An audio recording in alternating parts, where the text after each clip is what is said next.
Hi, everybody. Welcome to BLOGCHAT. It's Tuesday night. This guy is Matt, and that guy is Gabe. That's right. What are we talking about tonight, Gabe? We're talking about classic cameras, baby. We're talking about film and night photography. Oh, precious. Precious. Did you just fly in here? Your arms tired? Were you just at another event? Yeah, it is hashtag BH Film Photo Week this week, and it's we actually just got done. We've been live streaming.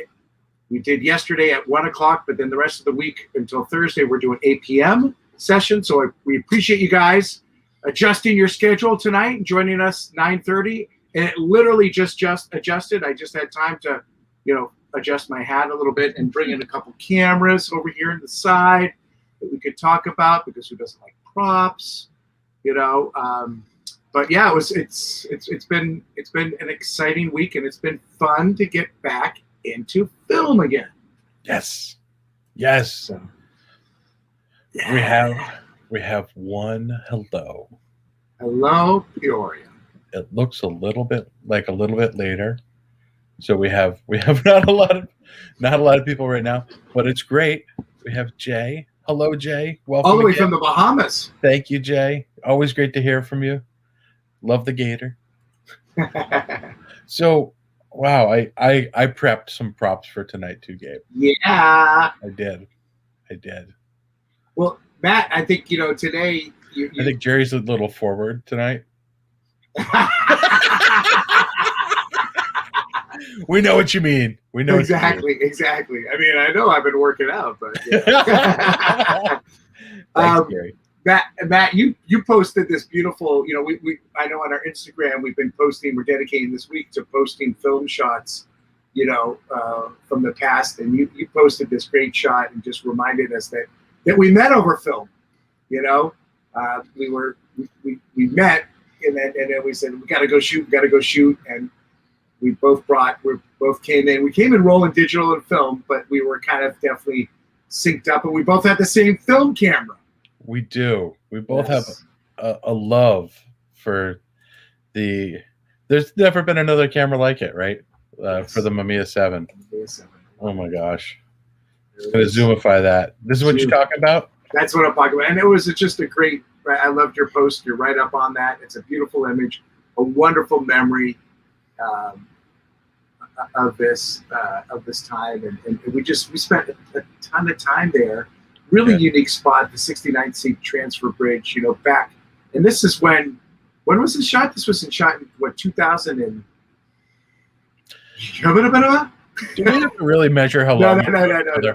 But it was like basically, this was the West Side Highway was really not. There wasn't much going on, and this was it's still there. This beautiful, the 69th Street Tower transfer bridge is a beautiful thing, and I love. Man, we both.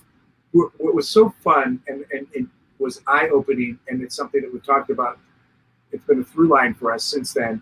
Is that we both got there, our jaws dropped, and then we both worked different ends of the scene. That's right. We worked exactly the opposite ends of the scene, and it was amazing then when we shared our work to see the full story and to hear that. And I love, for me, what makes this is just, you kind of really turned me on. I really hadn't embraced, what is it? It's XP2, is that what it is, right? Yep. XP2, which is a C41 black and white. And you were just, you had your way you shot it, you had your way you developed it, and you're like, oh, it's silky. And I just love that water. The shadows in the water from the city are just, I swim in them. So, this is a great shot. And guys, I invite you to obviously be following our Instagram. I'm sure most of you are, but if you're not, really pay attention to this week. I know we're posting a lot for Night Photo Summit, but we've got, I think there's Chris's shot, the moon over that lone tree, and that's the film shot right there, shot on Provia, right? Yeah. And that's the colors there, like so mad, those magical twilight down under colors. Oh, right there. Film doesn't lie, right? And then I kicked it off with a classic Sutro Baths. This was a magical place, also shot with the Mamiya 7 and under a full moonlight, and just a wonderful, wonderful place. I love this. You know what always gets me about this shot is the mist on the left and the crisp, completely motionless water on the right with the reflection. That was totally what was so.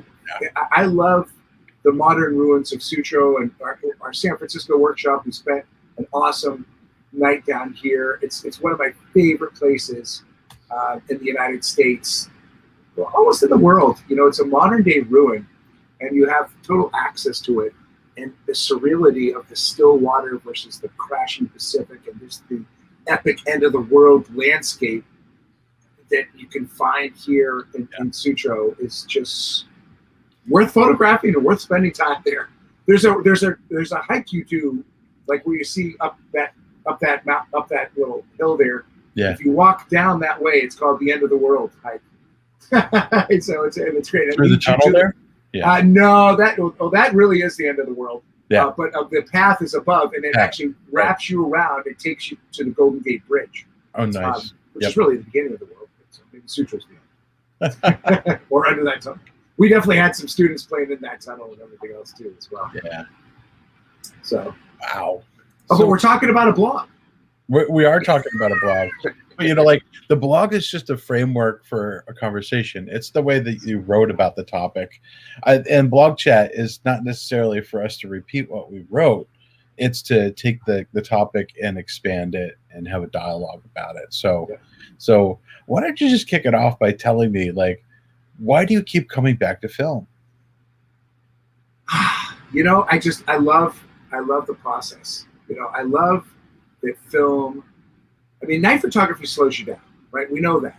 For the most part, night photography really slows us down. It really makes us think about our composition, you know, before committing, especially to these longer exposures. We really are studying the frame, looking inside. And that reminds me of my film work, especially the medium format work, right? Because when you only had 12 shots, 16 shots to play with, you know, you really like, this is precious. You know, I might not have another roll with me. And you really just took your time and really made sure things were just, and if it was like an okay shot, you're like, nah, I'm not taking it. It's kind of, you know, for film, it's like, you know, for this trigger to happen, it's got to be at least a 3.5-star shot that's going to make its way to 4 with a little shushu. You know? Back then, when film was a lot cheaper and processing was a lot cheaper. Yes, and that's back then, right? You know, so and so I hadn't, you know, I've been shooting. I was shooting film, and as you know, at our workshops and stuff, you know, our workshops that we were doing before NPN, I would always bring a film setup and a digital setup mostly. Yep. Exactly. We would do that, right? And it's like we make all the measurements with the digital, apply it to the film, add the reciprocity factor, and then have 2 different kind of looks. One for slow and one for go. Right? Yeah, exactly.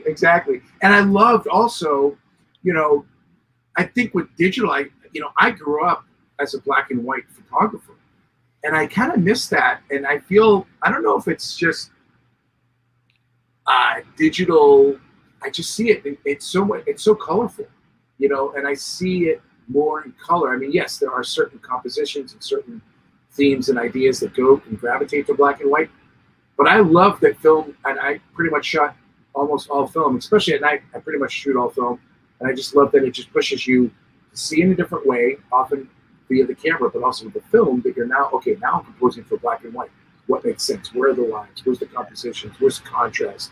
All that kind of stuff. So, I don't know if I answered the question, but I sure talked a lot.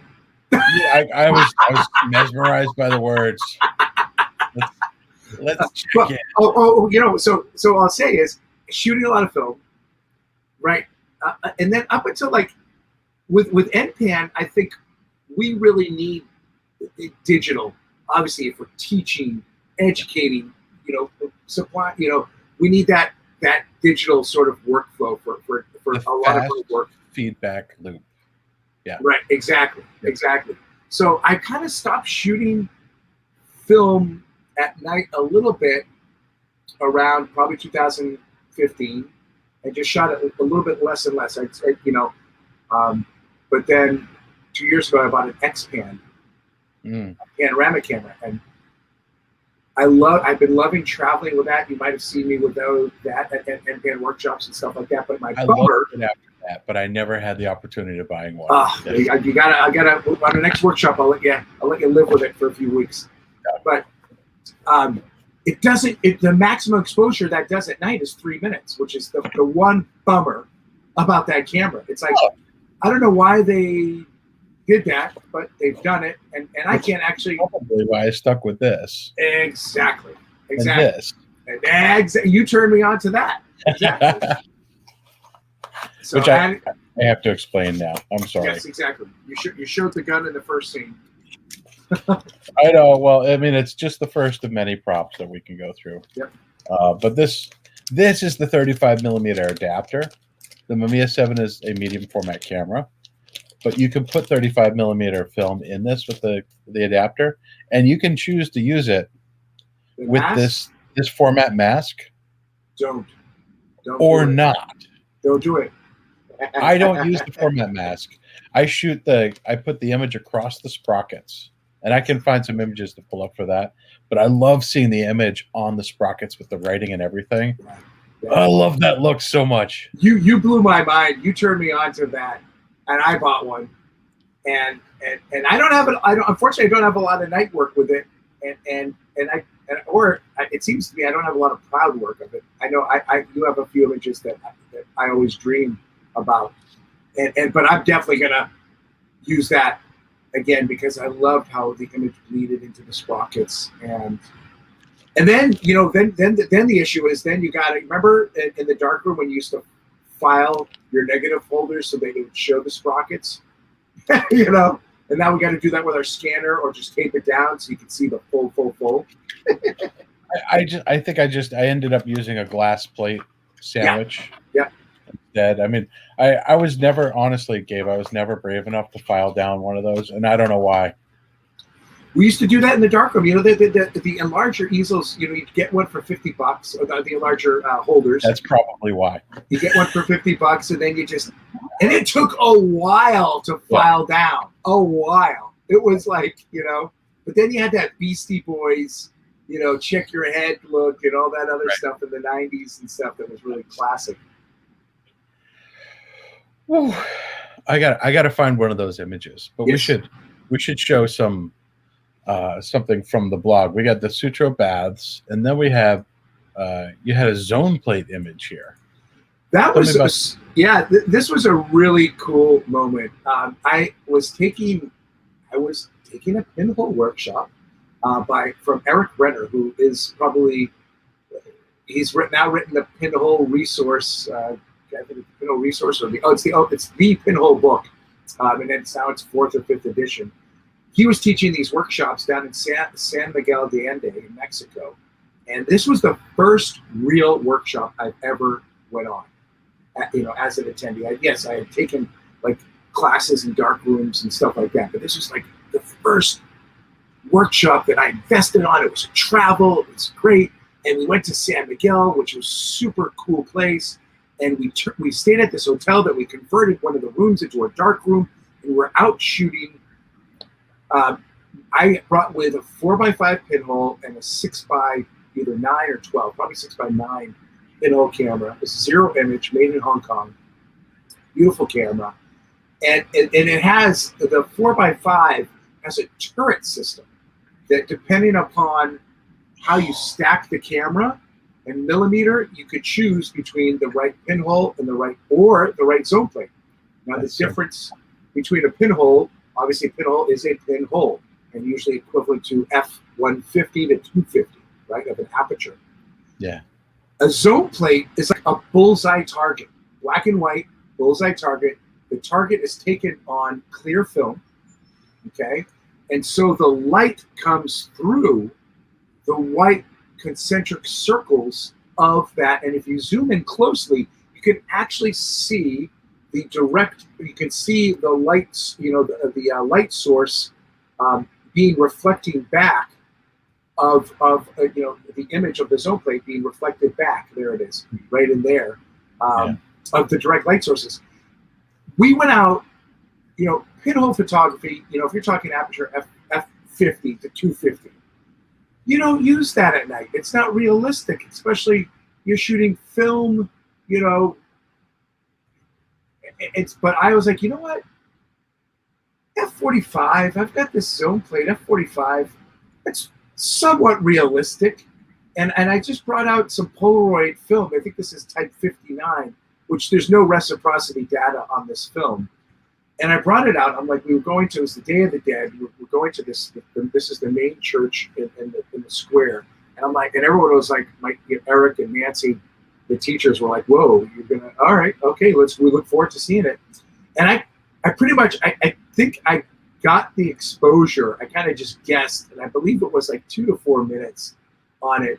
And I guessed it, and I got it like on the first try, and they were blown away. They were like, there are so few zone plate images out at night. Eric's wife Nancy had taken this beautiful moonrise shot that was like a 4-hour shot, over a hill and stuff like that.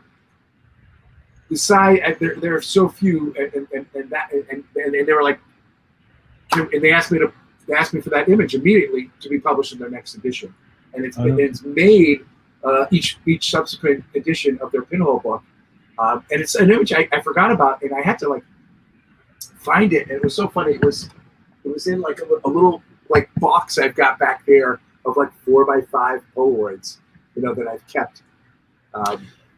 So I found a sprocket image.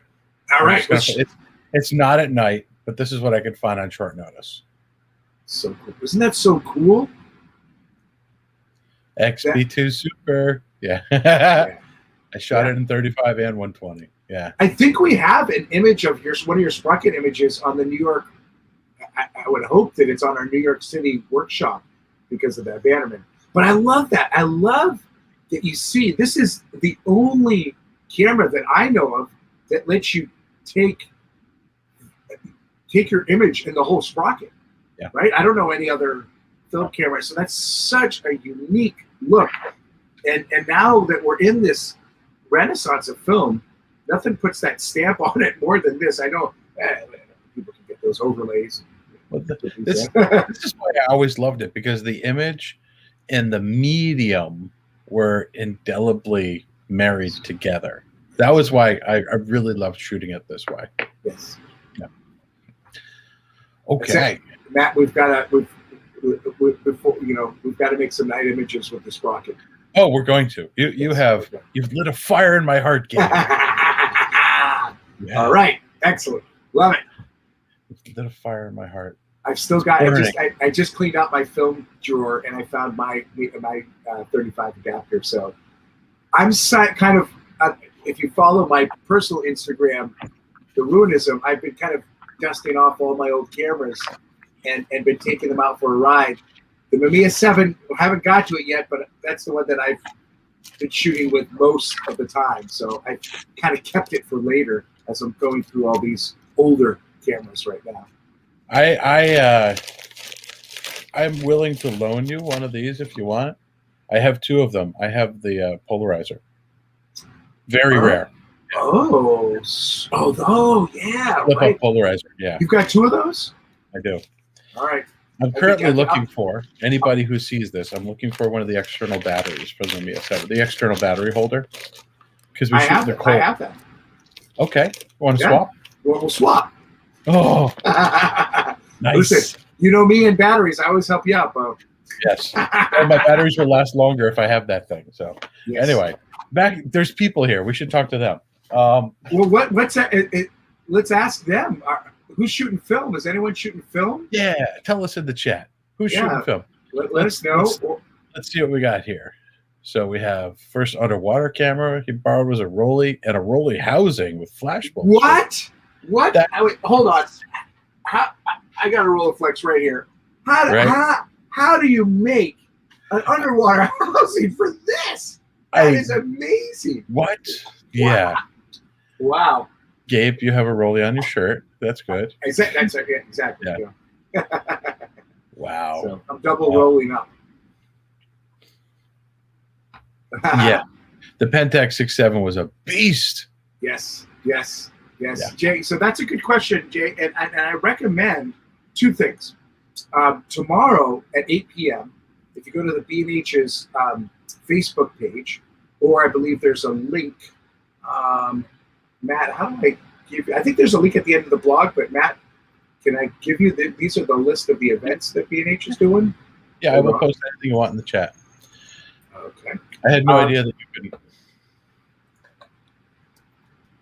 Let me see. And where's my chat over here? Here. You want me to just put the Facebook page up? Facebook chat page is good, but here is the. Really made the housing, Jay said. Yeah, I would have to think so. But there, I just gave you the chat. So tomorrow's conversation, we've had 3 conversations at B&H. The first day we started was awesome. We did tours of camera museums, which was really cool. There was a camera museum in India and a camera museum in Staunton, Virginia. That if you're on the Shenandoah workshop, we're going to stop at that museum. So if you really like cameras, sign up for the Shenandoah workshop. Good. Tonight we talked with pros who shoot film and are actually making a living shooting film. But tomorrow we're going to talk about how to find the best, used and vintage, classic camera for you. My favorite sort of budget camera, especially for day and night work, Matt begins with the letter M, and also actually spells out Mamiya, and looks very similar to this camera. The C series. Yeah. But I would highly recommend. I have a Mamiya C220. There's the C330.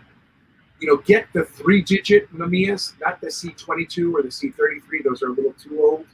It can be a little finicky. But if you get the 220 or the 330, 220 is all manual, no batteries, all manual. I love it. 330 adds batteries for the meter, so no big deal. But you could get a Mamiya C220 C twin lens, which is a super fun way to shoot. You're not going to get that experience digitally.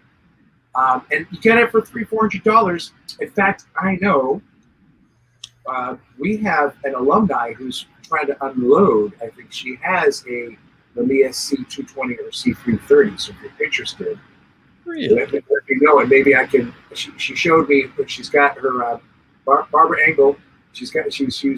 I purchased her Nikon F1F, and then she's like, I have a C220. It was her dad's, and it comes with like 3 lenses, but it's probably $500. You can have it all. Yashica Matte, 124G. Yeah. That was my first one. Yep, you could usually get those $100, $200. Matt's got that. So here's the thing: if you're going to do night photography, I highly recommend medium format over 35. You're absolutely right about that, though. Right, and we talk about it in the blog. Blog, obviously, bigger negative, better resolution, but also, folks, and there's really large format. I love it. It's larger. Good job, props. Exactly. Yes. Yeah. And because you can also finish up a roll of film, hopefully, in one night or halfway through. Depends how, if you're shooting urban, you can probably blow through a roll or 2. But if you're out under the moonlight, in darker environments, you're probably only getting 4 to 6 shots a night. So 2 nights, you finish off a roll.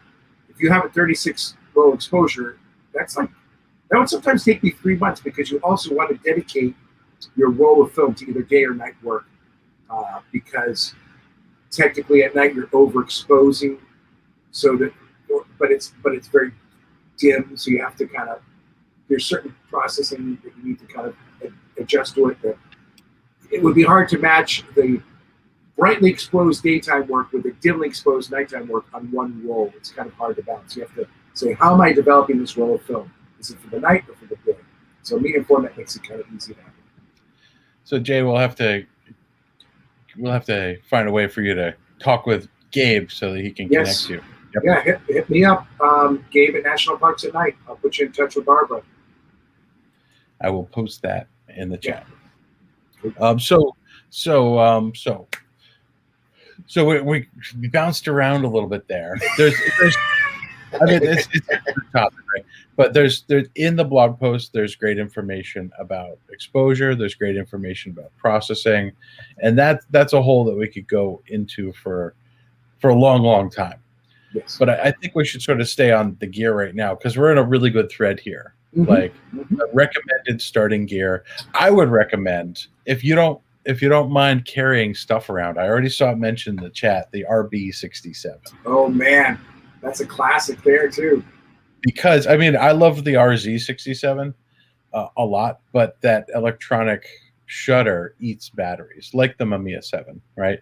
Just holding that lens shutter open eats a lot of batteries, and they weren't big batteries. Yeah. But the RB67 is 100% mechanical, built like a tank.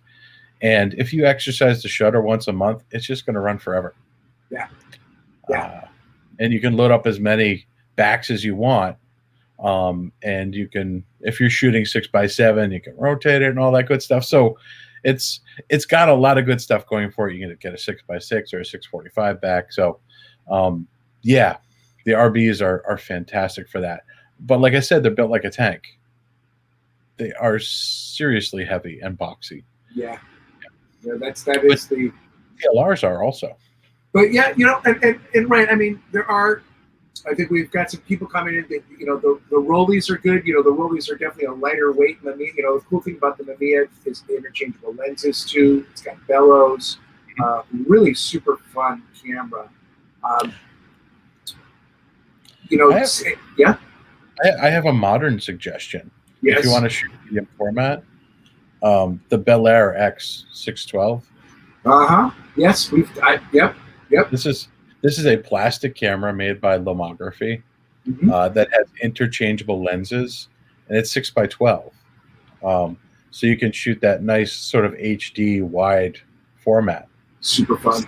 6 centimeters by 12. You get even fewer shots per roll, which is kind of a, you know, like good for night photography. Totally good for that. Yeah, that's like a $300 camera, I think, or Max, something like that. Yeah. I can't remember. I mean, I got this off of the Kickstarter, but it's just so, it's so functional, and it folds down, and I never took the wide angle lens off.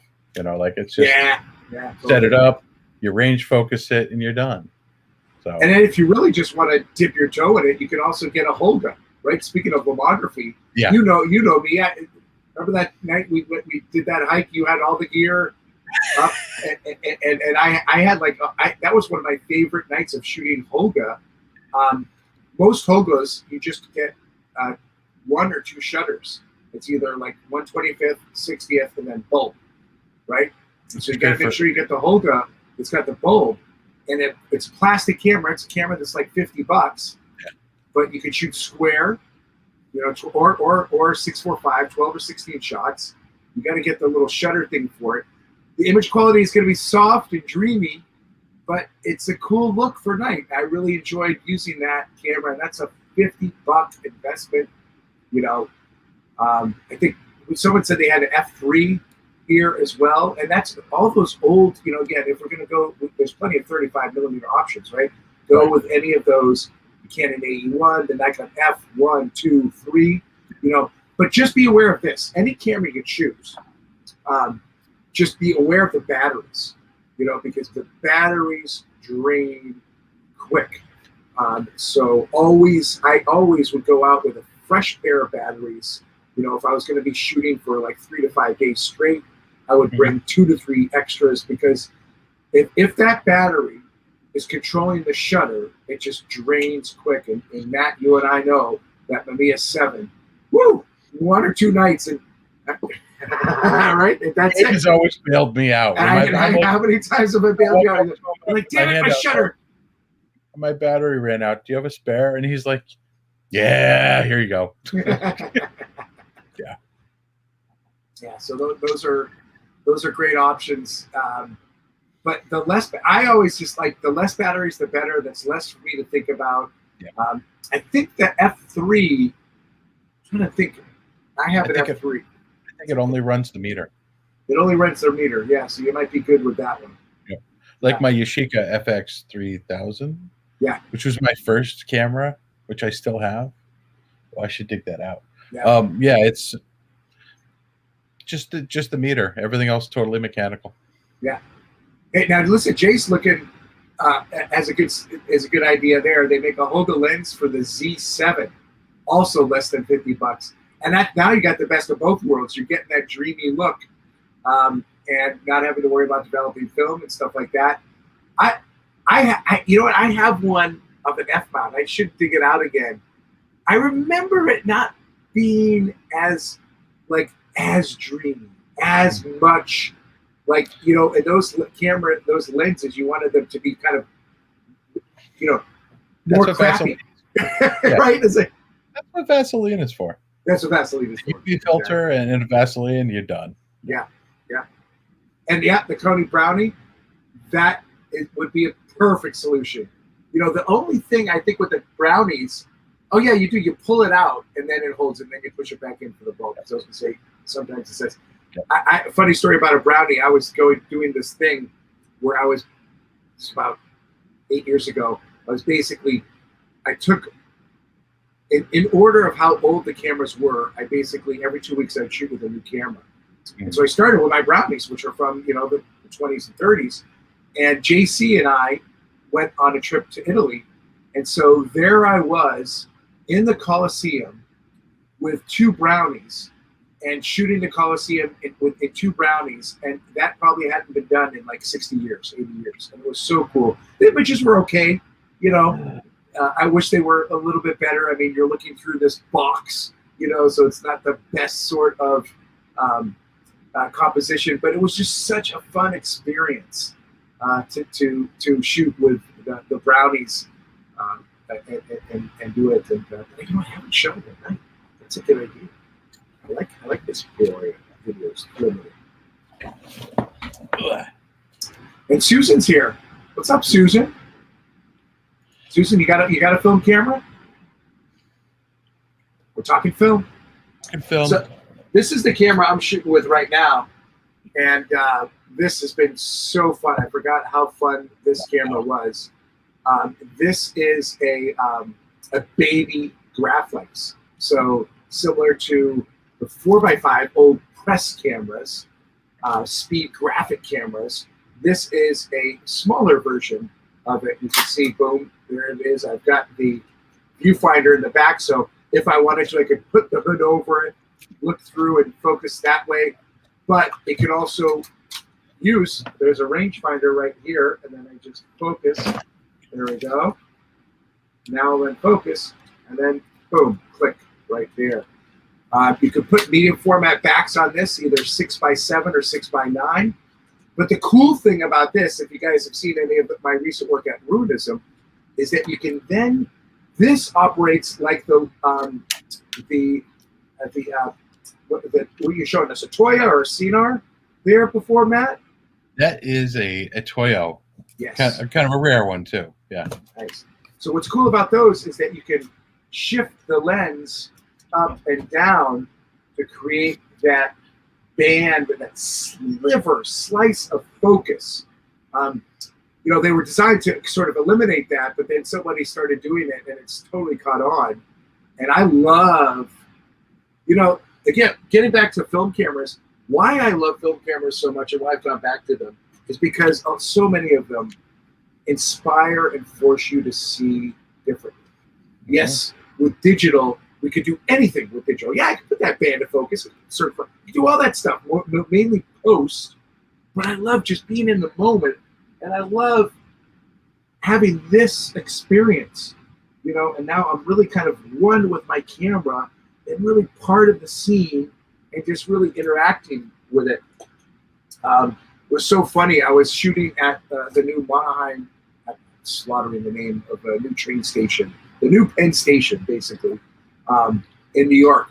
And I was up on the second floor with this camera, and rack the focus, and I was just kind of waiting for people to walk into my band of focus, and who should walk by? Ouija. Oh, But sorry. Klaus. Come on. Klaus and Peter, and they were out doing a photo walk as well with their digital cameras, and they didn't recognize me. You know, it's so funny. I was like, "Hey, I've got the. I know we all have masks on, Right. but hello, how many masked fedora wearers are you? You know, all right, come on." You live in Brooklyn. I'm sorry. Yeah, exactly. So Yes, yeah. Oh, here it is. So The rail. This is one of the only ways that I would shoot 4x5 for night photography.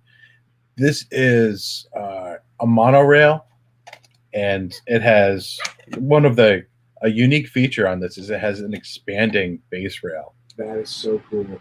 I'm just gonna I'm gonna hog the screen for a second. Go for it. So this one has an expanding base rail, and this one crazy was like CNR expensive back then, which Toyo was not known for. Mm-hmm. But it has the flip out, cover on the back, and because of that, and what they call the flexilast bellows, you could use a 90mm wide lens or even wider, all the way up to a 210 or even longer with a single set of bellows, which you would normally have to switch between wide angle bellows and standard bellows to do that. I'm a large format aficionado. We got to get you out. I want to see you out shooting at night with that. Yeah. I should. Look at how compact it is. Yeah, right. That is amazing. That's insane and I have the lens on there too. And that's carbon. Is that a mixture of carbon and metal? I think it's all aluminum. It's all aluminum. It's all machined aluminum. Nice. And it's crazy because I've owned CNR, I've owned Toyo, I've owned lots of classic 4x5s, and whatever Toyo was before it was Toyo. I've owned those too. Omega, right? Mm-hmm. And I love the 4x5. I hate it for focusing at night, but if you use the flashlight method, you can definitely get your focus. But otherwise, it slows you down. And what you were talking about before is really important. When you have unlimited opportunities for variables, you can get lost in exploring too many of them. What a film camera provides boundaries, and boundaries force you to work within them. And the scarcity of film plus the boundaries of like a finite operating system, like a film camera, force you to say, oh, what can I do with this? And what should I do with it? Instead of like saying, I've got a list of things I want to accomplish tonight, and I'm going to do all of them. Or like, it's a more personal sort of attachment to what you're trying to do. Agreed. Yeah. Hey, Matt, I posted a 4x5 shot in the blog. It's that Cannon Beach image. And that was such a fun, I just got that 4x5. I took it to Portland and went to Oregon. And I'm already a funny guy walking on the beach. We got there a couple hours before sunset. I was with Angus, and I'm walking on the beach, and I got the tripod, and I'm setting up shots, and it was a beautiful sunset. And there's quite a few people, obviously, here shooting the sunset. And then, like we know night photography, can be, as soon as the sun set, everyone left, and there I was, left alone with a 4x5 shot. And this is, I think, like a 30-minute shot or something like that. The moon's up a little, so that's eating up the sky. But I can't remember if I focused this during the day and just left it, at that position. You must have. It's tack sharp. Yeah, it's really, really sharp, and just lovely and delicious, I know. I get to see it every day. I have a print of this on my wall. There it is. Nice. So it was super fun, and I brought with a box because I was looking for some stuff. This image also, which not many people have seen, on that same trip, I also took this image on 4x5. And this is right in Portland, the White Satin Sugar Factory, right on these train tracks. And And this was one of the first shots I took, and this definitely I'm like got there at night and under that cloth, trying to focus, get everything. But I love it, and just I love proving to myself that these tools are difficult during the day, but you can also, with practice, you can also get there at night. Yeah. So. Yeah, it's I think at this point the format matters less. The intent is everything. I've seen the most incredible pinhole shots, and I've seen from all other formats too. I think if you choose to make extremely long exposures, you're choosing to think differently, and you're exercising different parts of your brain and your creativity. And I would take a small divergence, your patience too. Mm-hmm.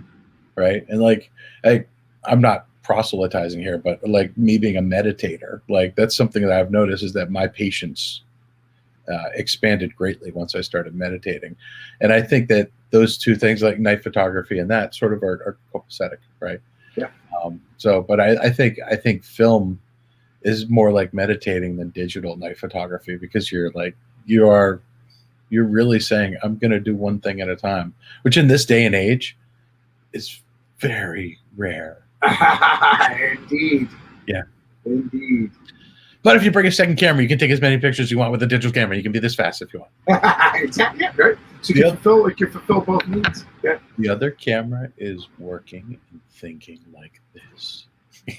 So and it's super fun to balance that. And so so why shoot film at night, right? To slow down, to maybe use a tool that forces you to slow down and see the world and meditate over it. And then, with the digital, on one end, you're taking maybe a bunch of, whether it's a time lapse, whether it's a star stack, or just, I'm looking for smaller scenes or shorter scenes. Yeah. And typically, the film is going to force you, again, it depends, urban, not so much, but out into the stars, film is going to most assuredly push you towards longer exposures. And something that we don't get so much with digital is it will connect all the dots for star trails, right? So many of the film exposures are going to be usually, again, if we're talking, full moon, I was, at I think 5, 6, 8, I was 8 minutes. But a couple nights after, we're now pushing, it depends what film you're using, but you're pushing now to an hour, 2 hours, 4 hours. So you can easily achieve those star trails, continuous star trails, nothing to stack afterwards. So cool thing to think about. We call it, we call this that it's pushing these longer exposures, reciprocity failure, but it actually can be a benefit. I call them reciprocity successes. Yeah. Yeah. Remember when we had that game called the Reciprocity Failures? That was a fun group of people. That led into Week of Art and a whole bunch of other fun stuff that happened. Week of Art, the NetPan, but it all started with long exposures and the Reciprocity Failures. Beautiful. We'll start that band up again. We should. I mean, I think I gave up the domain, but that was a good domain to own. reciprocityfailures.com. Gabe, so when you're done with your processing your negative, what do you do? What do you do with that negative? How do you take the image from the negative to the product to digital or whatever? Yeah. Whatever. Yeah. Whatever. Yeah. So right over here is still my enlarger, though I haven't dusted that off yet. But what I've been doing lately is I still develop my film. I think you could. It's over on this side. I can make it all you. Ta-da! Over there, which has got some stack on it. But there's my Jobo processor. So I'm developing my film at home, black and white, and I clear off the stuff out there. I have that session every couple of weeks, and then I get these beautiful negatives right here. You can kind of see right over here. So nice, deep, dense negatives right there. And then, I have a scanner, got an Epson 750 scanner that I've been enjoying, but I've actually been a friend of mine at B&H, Brett, turned me on to actually using and I think, Matt, you guys have these at your other day job, but I just got one of these jammers. The kind of slim light plano? Yeah. Exactly. So now I am actually taking pictures, and I can also, it's a great lighting tool as well. But I am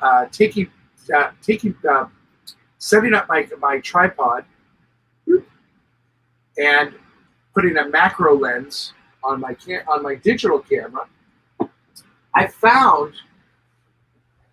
I'm discovering that I'm getting it's a little bit easier workflow for me, and I'm getting a little bit better image quality from a scanner that's using a sensor that's this big and optics that are whatever Epson optics. I mean, they're not. I mean, I could put a macro lens, my Tamron 90mm macro lens on my Z6 and just get over it and get a better image quality. If you have a higher megapixel camera than that, you got the Z7 or something like that, shooting those on a light box. And here's the cool tool, Matt. You're gonna love this. Wow. This is also by Lomography, and it's called the Digitizer. And this is the film holder to hold all film holders. Yeah. So here's the 121. So you lay it down, and you put the one metal piece right here, right? And this kind of just goes into these grooves, just like this. It's better when it's obviously sitting down.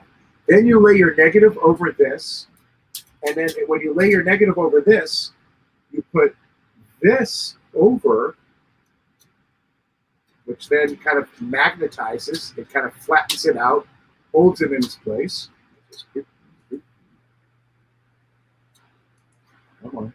Again, better to do on a light box than free floating. Then you close it, and once you close it, you can take this off. The magnets fall off, but you have a perfectly sandwiched negative, because the negative holders in all these scanners that you get free with the scanning machines suck. They absolutely suck. Your negatives bow. It's always kind of a pain. This has been the one film holder that I've ever experienced that kind of really does an excellent job of flattening it. And it comes in this medium format as well as the 35mm format. And Matt, you don't have to. There it is. Boom. Not that expensive. There's another option that I'm aware of, since you mentioned Kaiser. Yes. Kaiser has this film copy Vario kit that matches really, really well with doing this kind of stuff. And you see how this looks just like something you'd use in an enlarger? Yeah, it's very good at holding film flat so that you can put it on a copy stand. 35 and 120, or? Yep. It's got all the format masks there. So nice. Yeah, so there's some options. We can throw those in the chat. So what's cool, Matt, I just discovered, because I was getting stressed out, we were talking about using that 35mm adapter for the Mamiya 7, but I'm like, how am I gonna scan that? You suggested the glass, but I put the 35mm in the 120 holder. Sandwich City. I believe I have an earlier version of that Lomography scanning set back when I was using an Epson V700. Yep. I was always frustrated with using the Epson scanner, not because of the Epson part of it, but because of dust. The dust. Dust. Yeah. And you could do a better job with the dust with this. Yes, 100%. There's still going to be dust, but instead of like 100 pieces of dust, there's now like 30. with the macro lens, I don't get it. It's just different. So So Peoria is doing that as well, using the DSLR 60mm micro lens. Yep. Awesome. Good to hear that. There's also, if you're shooting just 35, I know I was talking to Klaus. He has that adapter for Nikon, but D850 and a macro lens, you just put that little adapter on the top of it. That's a cool way to go with it as well. So that's even easier. Probably even less dust there. There's a lot of great options out there. Yeah. I prefer the shooting it with the digital camera route rather than dealing with how to keep it a scanner. Yeah, scanners are sort of the snail of the digital. They're the scale of the digital world, right? Because a scanner gets updated every like 8 years or 10 years, and it's really just catching up to generations past. The big problem isn't the imaging; it's the connection. Mm. It's always like old USB or SCSI or like Firewire 800. Like you get the best scanner you can, and it has whatever the state of the art was at the time, and the state of the art gets left behind pretty quickly. Yeah. So, remember SCSI? Oh, sorry. For sure. Oh gosh. I remember it, but I never had any devices. I long left those devices. Boy. Yeah. So for me, it's macro. Yeah, good stuff. And I'm crazy kind of getting into macro too. It's like I don't talk about it, but I'm into macro. So yeah. So I want to see some macro night stuff. Macro, I've been thinking about it. I mean, like, and playing. So so yeah. Very colorful. It is colorful. Oh wow! Yeah, you've got my head in the dye clouds again, Gabe. Hey, see what I did there? Chromogenic film, dye clouds. I get it. I'm more of a silver. I have more silver allied dreams. I need to check and see if XP2 is still being made in 120. I think. Well, I think so. I think so. Yeah. I'm gonna go check that out right now. That is so okay. So let's talk about that. Best film for night photography. Again, depending upon your scenario. Again, if you're shooting city or urban scenes, you could shoot any film. Color film might shift different ways than others. So that is, they used to make actually tungsten film, and there is like 1 or 2 tungsten films out there now. Not many. You don't need to get it. I would probably just embrace the color shift and either correct it or embrace it in post. Like I said, I personally shoot black and white. My favorite black and white film for night photography is Fuji Acros 100 speed fine grain film that does not suffer, suffers very rarely from reciprocity. You don't get reciprocity failure to about 3 minutes on it. It's one of the longest that most any film can do. In fact, Fuji, perfect. And Fuji across the board, especially their slide film, Provia, Novelvia not so much, but Provia, and remember Astia. I've got a stock load of Astia. That used to be my color film to go.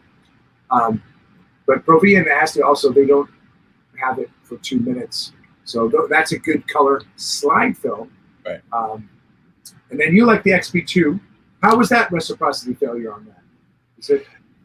Gabe, I gotta say, I don't know. Yeah, I don't know, but it's like it's a different beast. When I was a kid, I was running a lab in New Jersey, and a lot of pros came in. And there was this guy who lived like 2 miles away from the lab. He actually lived on land that was owned by Forbes, and he worked for Forbes magazine for 10 years at that point, doing photo work, but he did a lot of personal projects too. His name was John Aaroncleugh. Really swell guy. He was the one, I was processing a lot of his film. I ran E6 and C41, and I asked him, like, when he dropped off his Ilford XP2, I'm like, what do you want me to do? He's like, push it 1 stop.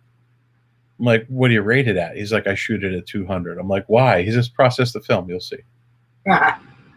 And he shot these beautiful portraits where there was like creamy highlights. Creamy. And I was like, how are you holding the highlights? He's like, chromogenic film is different than black and white film.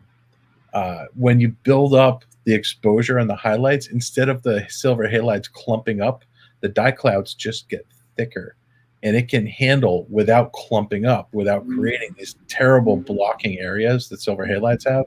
It just builds up the dye clouds and builds them up, and you can punch through that with an enlarger and make a really beautiful print with tonal gradations that you can't see otherwise. He's like, so I overprocess it by a stop. I shoot it at 200 instead of 400, and I overprocess it by a stop. And he's like, and that's how I achieve that. And that's what inspired me to do that with night photography. Yeah. Yeah. Jay's asking about he has a Polaroid SX70, which that's a cool one. Oh yeah. But yeah, all Polaroid film. Yeah. Polaroid film was not meant for long exposures at all. And yeah, that'll shift like a woo. Yeah, you know, I will say that shot of that zone plate, there it is. Nice land camera. The 250. That one shifted a little bit, but not anything dramatic. But yeah, and no, there are no reciprocity charts for, at least last time I checked, for Polaroid film. It's a super trial and error. Though our friend Jeff McCrum, remember he had his Polaroid 600. Was it an SX70 or 600? This guy. So that's SX70. So he was doing the trick where he would, in order to achieve longer exposures, there's something about it online where you drop the bottom as soon as you take it, and then you pop the bottom back up. I think there's something like that where he was achieving these, you know, because usually SX70 is it's just auto exposure, I believe. Yeah. And he found a way to trick it. And he got it to disconnect the battery while the shutter's open. That's what you're doing by popping it open. Yes, right. So right, exactly, right. So, and he was getting some great stuff, and he brought it to Bannerman, one of our Bannerman workshops, and we were just like always waiting by him to kind of see what the image was popping out. Well, at that point, I think his camera was the only one bringing up images that you could see immediately. Yeah, for sure. Instaprint. Wow. I love it. Wow. Reminds me of, was it Type 55 Polaroid? We get the positive negative. Yeah. Yep, that was great. Love that. That was the Polaroid film to have. Yeah. You know, because you get the instant feedback, then you also get the negative to kind of play with it. Yeah. Brought a bunch of that film on that Mexico Pinot trip. What else do we need to share? I feel like we're having a regular conversation over Right. I mean, so we talked about a little bit about that reciprocity failure. We're not going to get deep into it, I think, in this conversation. It is in the blog, but basically, films are only so pliable, right? So some films, like some of the more popular ones, HP5, Tri-X, they have this reciprocity failure starting at a second or two, right? Which is crazy. Yeah. So you have to overexpose in order to get the right exposure for them. So here I shared this chart, and these are available. You know, you can always look up, if you put in, you know, reciprocity failure in the film you're using, you can always find out where you need to kind of start, you know, overexposing or overcompensating your exposure for it. And Acros and like Fuji Provia, those hold up like champs. You can see there, they don't start, you know, you don't need to add anything until after 3 minutes, where, again, you know, Tri-X, you're like an 8-second exposure, you're now, you know, you're tripling it by going to 30 seconds.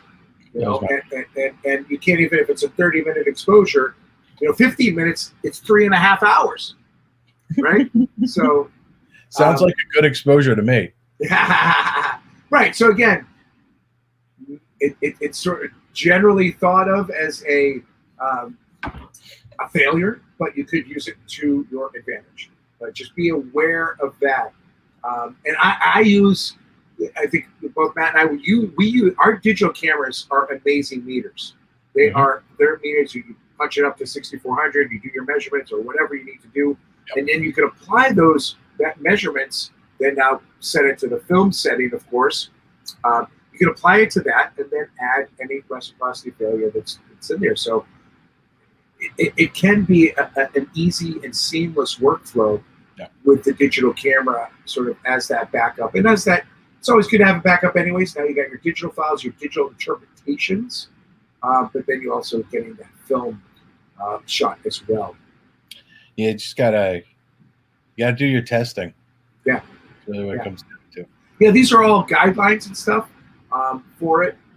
Experiment, experimentation. Yeah, exactly. It's true. It's true. I used to back when I knew nothing about anything. I used to use the T-Max, was a 3200. 3200, right? And that had terrible reciprocity. Horrible. I didn't know it. Yeah. It's already grainy and but then again, you think about it, I bet you Versailles would have loved that film. It's like some of his Versailles work in Paris in the in the 20s and 30s, it's gritty, it's dirty, and that is a fun film to use at night, but in like low light, because you want to expose it for, hopefully you just need to expose it at that 32 or maybe 6400, and then you got overdevelop it a little bit, but yeah, the reciprocity is pretty bad on that one. But if you kind of keep it within handheld limitations, you get some fun work. It's a nice gritty feel to it. Yeah. I mean, I was thinking of there was a crazy FOMA film too that had that beautiful grain to it also. A lot of, I think, FOMA and EFCA and some of these sort of Eastern European films, they had a very heavy silver content, right? And that's what kind of made them and their paper as well, their darkroom paper, so magical. It's because it just had a lot, but it would, with that heavy silver content, you need stronger light to etch in. So the low level light of a lot of night photography would cause it to kind of fail. So you have to go long on it. You mean strong light like this? Mamiya 7. This is an 1.5-hour shot from said Bannerman exposure. Said Bannerman site. Great shot, full moonlight. That's what's lighting up the whole scene. North Star straight up there, and then an 1.5-hour shot. Using reciprocity to your advantage. I just saw a comment. And I was hoping that we got some exactly. I was like expansion on it, so we'll show it. I was like, I hope that Rex follows up on that. Yeah, and he did, and he didn't disappoint. Bracket like him. Exactly. Yeah. Again, so that gets back right. If you're shooting medium format at night, you really love that setup. Yeah. You're going to take 2 or 3 shots of that. Yeah. Because listen, we've all had something happen to film. It's whether it gets dinged, whether it gets clipped, whether it just whatever. So I like to always have 2 shots at where I really feel is the best exposure, and then I'll do a bracket or 2. For that as well. So, and that's the same. I mean, think about it with digital, we're doing the same thing. We're taking 10, 15 shots to get to the final shot. We're just getting the instant feedback on it. So, and there's a certain magical about, we'll get the instant feedback, but there's there's also, I kind of talked about at the beginning, the process, right, that you're going to put yourself. And so being forced to pre-visualize, right? Even more so to see in that black and white or color film that you're choosing, really kind of pre-visualize and really kind of think about where is all the light hitting coming from, where the shadows playing, where the lines playing, and really kind of put it all in and take your time and put it in there. I will say, listen, digital by far has made me a better film photographer. So I'm happy and excited to now shoot a little bit more film, having that experience with digital, right? It's like we get better the more pictures we take in whatever environment we take. If you're a sports photographer or anything, like, the more you do it, the more you get better at it. So I've definitely been shooting digital for 12 years hard, right? And so I kind of already had before that my 10,000 shots, but I just got another, well, I got another 40,000, 50,000 in that 10-year time, right? Yeah. And so I've learned a lot, and now taking that and now applying it back to the film cameras and the film look, it's kind of fun. It's kind of cool, and I'm excited to share that journey with you guys. And like I said, I've been posting a lot on my personal Runism. I've been doing featuring a classic camera every week, and then I spend about a week or two kind of following that journey, and I show old images and then go to new images taken with it. So if you want to share that journey with me as well, there's that. Plus, again, NPAN is doing, there it is then, that's been the Graflex. All right, so if you scroll down a little bit, I always take a picture of the camera. So you can see the picture of the camera there. And then I show some of my favorite shots taken with it. And then and then the last shot there, the snow, was the shot I just took out in our latest snowstorm. And then there's the Mamiya C220 right there before it. For those of you interested, there it is. There it is. Aha. Beautiful camera. Look at that. Look at those bellows. Look at those bellows. There it is, the family, my 2 Rollies and my twin lens reflex family. Aww. Aww. So you said you just took this one? That's an old classic. I think with the Mamiya C220, I don't have a modern one of that one.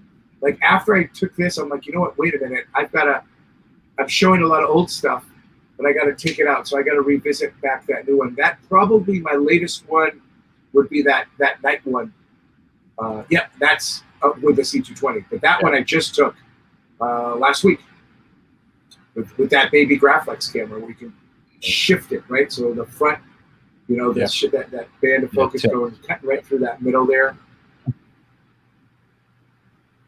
Beautiful.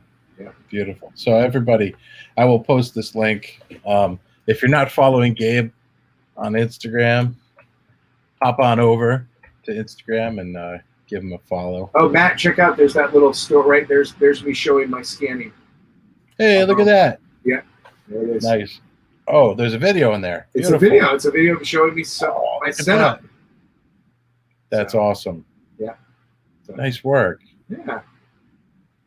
Gosh, I used to have a copy stand, and like, I think when I moved in with my wife, I was like, I got to get rid of some of this gear, and it got lost in that shuffle. But now I kind of regret that. I wish I'd buy that copy stand off you because this is a little tricky. Oh, we can work something out. I could find you a copy stand. All right, sounds good. Yeah. So I don't know. I hope we've inspired some people to shoot a little bit more film, maybe dust off a camera. I know I've inspired you, Matt. You always inspire me. We got a swap coming for a polarizer for a battery holder. It's an uneven trade, but you know what? I want it. I want more battery. Right. If we're not hanging out as much, you need that battery holder. Yeah, I know. What am I going to do? I just bought like 40 batteries too. So nice. So let us know in the chat, and if you're watching this on the replay, let us know in the comments what you're doing and where we can see your work. We'd love to see what film work you're doing. It's good to exercise that. It's good to play with it. It's good to have fun. Gabe, are there more events this week going on with the B&H film? Yeah, so tomorrow night is at 8 o'clock on B&H's Facebook is going to be the how to pick and choose a good user camera. So if those of you are interested in that, come check that out. I'll be talking as well as my friend Brent, who's worked in the B&H use department, and we're going to have a couple other guests there. So that'll be super fun. And then Thursday night, definitely come join us. We're going to have a happy hour show and tell. Show off your camera. Matt, you've got to come to this just for a little bit. You've got plenty of cameras to choose from,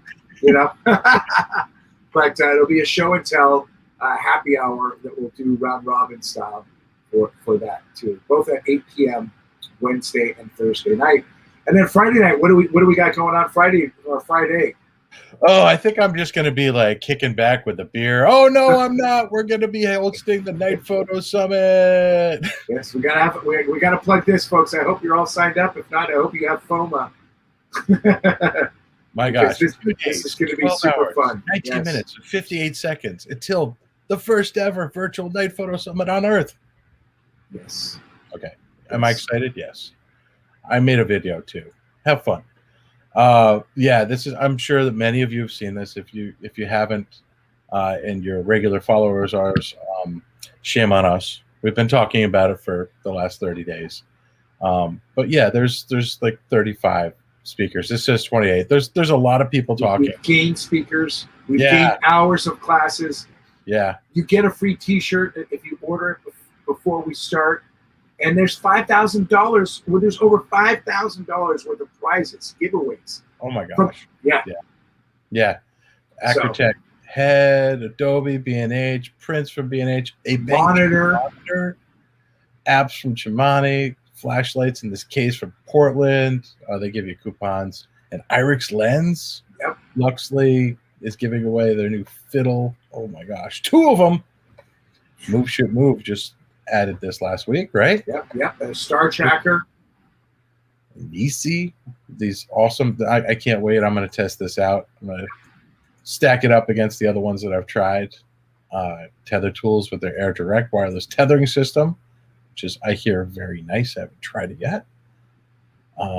Valerie with gloves and X-Ray with i1 Display Pro, so you can finally take control of your color.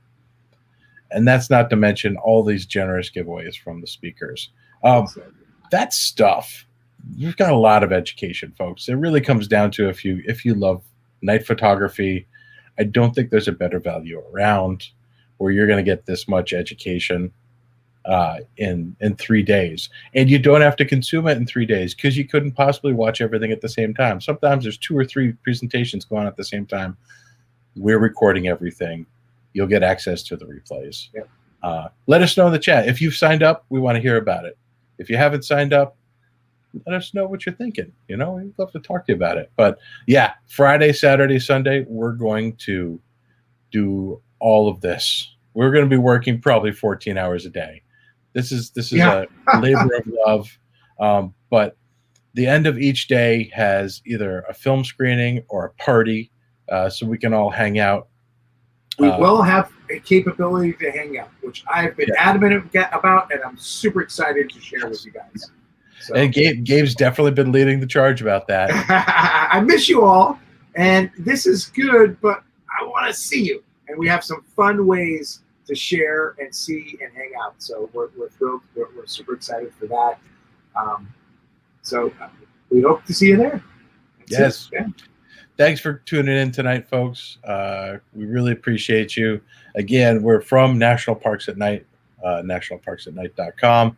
If you like what you see and you're seeing it for the first time, visit our website, sign up for the blog. You will get free education every week, and you'll get early notice on workshops when we announce them, which hopefully this year they get back to kind of normal. So otherwise, we're working on lots of other fun stuff, and the summit's one of those things. So, Gabe, thanks for sharing your passion and your knowledge. Matt, great talking film with you again, buddy. This was awesome. Likewise. We'll talk more about that swap, and you let me know when that other meet and greet on gear is. I would love to pop in on that. Awesome. Sweet. All right, Jerry, we'll see you there. Have a great night. We'll see you around.